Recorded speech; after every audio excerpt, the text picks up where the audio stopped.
The first useful effect or transition that I want to show you is the colour corrector. So when you've filmed your piece, if the white balance isn't quite right, you can go in and change that. So down on this left hand side, you should have an effects tab. If yours isn't there, all you need to do is click on window and select it.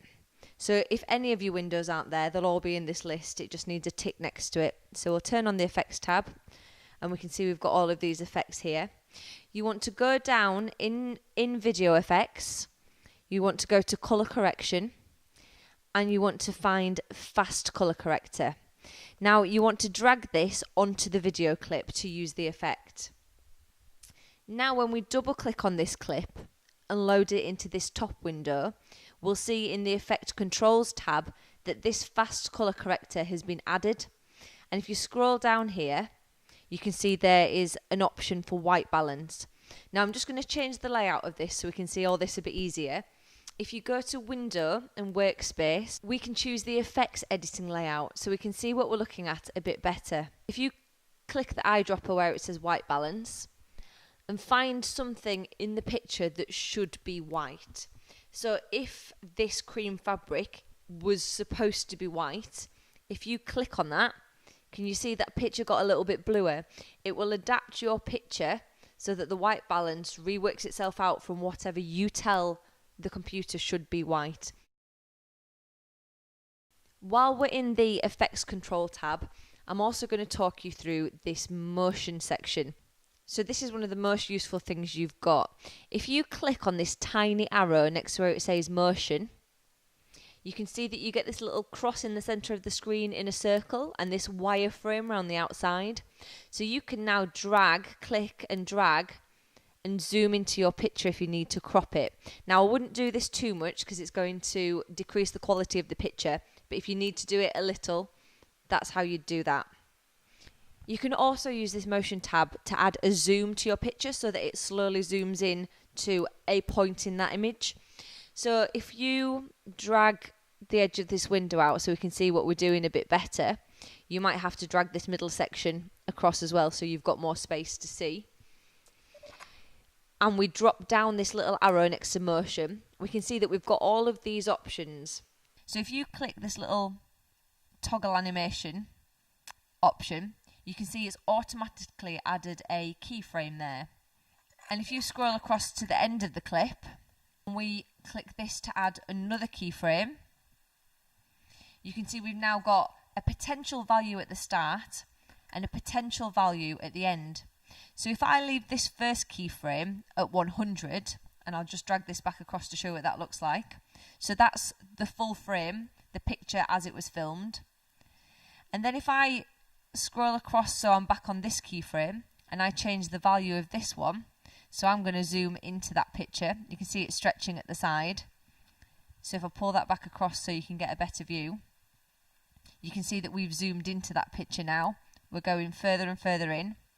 So this is the value that's now attached to that keyframe, which means that your picture will automatically move from this value to that value, and you've created a zoom. So the closer that these two keyframes are together, and you can click and drag them once you've created them, you'll see the quicker the zoom happens. So I'll play that again. And the further they are apart, the slower that zoom is going to happen.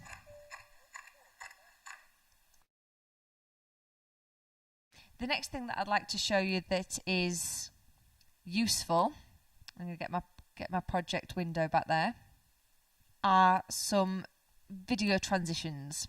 So I've just put two clips next to each other. If I go into the Effects tab, you want to go into Video Transitions and Dissolve. Now there are times when you might want to dissolve from one picture into the one next to it. So across dissolve, you can just click it and drag it on, and then when you play that you can see it'll fade from one picture into the other. Now I would use this sparingly. If there's no need to add a dissolve, don't add one. If the picture cuts fine from one to the other like this does, then there's no need to use it. But if it doesn't, or if there's a particular emotion you're trying to portray, if you've got lots of still images and you want to dissolve them from one to the other, then that's how you would do it. You would click and drag that dissolve on, and you can double click on the dissolve to change the value.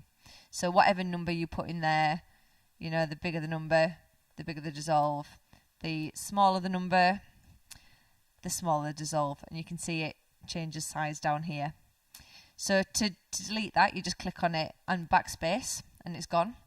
The other useful one is dip to black. So if you pop that on there, and I think this is much more useful for what video journalists do than the cross dissolve. And it's going to dip from one picture into the other. So this is a really useful thing if you, for some reason, don't have the cutaways that you need to cover up gaps between interview clips, perhaps. You could dip to black in between if you've not gathered the material that you needed. There are many other reasons that you might use a dip to black, but that's one of the most useful effects. And again, you can double click and change the value of it here. At the moment, this clip plays at this speed. If we want to change the speed, all you have to do is right click on the clip and scroll right down until you get to speed duration. And then all you have to do is type a value in this speed box. So if you want to speed it up, you'd put a larger value. If you want to slow it down, you put a smaller value. So if we want to speed this up, let's go for 500. You can see the clip gets shorter and it's going to play much quicker. You can also reverse the speed here. So again, if you right click, go to speed duration, reverse speed. That's how you would play a clip backwards. Another useful tip at this point that isn't a transition or an effect, but it is a really useful thing that you use a lot. If you put your cursor over the top of one of your clips and press F on the keyboard, that's F for Freddy, you can see it'll appear in this top left-hand window with the exact in and out that is the in and the out of the clip on your timeline. So it's a really useful way to re-find that raw bit of footage once you've already chopped things up and put them down on your timeline.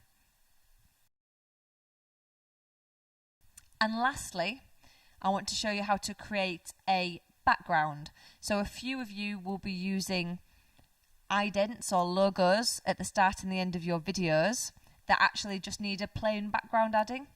So if you go to File, New, and Colour Matte. So Colour Matte is basically just a coloured background. It will match the settings of the colour matte to the settings of your timeline. So if you've set up your timeline properly, you can just click OK.